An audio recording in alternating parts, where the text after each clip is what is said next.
Ke ba sho wayo. Maƙiyin mutum bai da kamata zahiri ko a fuska. Allah kaɗai ya san sa sai kuma kai idan yayo gare ka. Maƙiya na sun dage kaina ya san in kama hauka. Ni ko ina ta yin addu'a Allah sarki ya kare ni dukka. Sayyadi Abdul Bak taimakan da sabilu in yi wanka. Ko hayaki ko ayar Allah in sha in daina shakka. Maƙiya na sun dage kaina kullum suna ta shirka.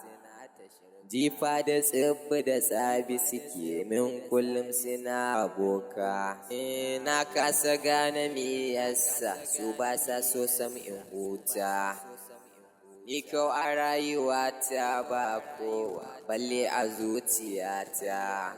Ballantana in yokinsa ko in masa keta. Wayo Sayyadi Abdul Bak taimaka ma rayuwata. Idan na ji al'umma na cewa Sayyadi ya zama waraka gare su. In ban da kai sun ce Sayyadi da yanzu babu ransu.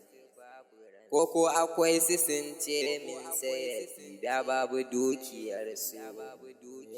In ma akwai komai gunsu sun ce da yanzu babu hankalinsu. Wayo Sayyadi Abdul ya zan samu dafa inda ba su cimma. Sannan ina buƙatar duk jalabin da komai za ya zo min. Wanda za na sha ko in wanka ko addu'a ka yi min. Na ji ana ta faɗin wani littafi gunka wanda ke da komai. Don haka ne Sayyadi tilas in baitinka ka zamgar kuwa gare mu. Sarki ilahu ya sa ka zamto salata warakar mu.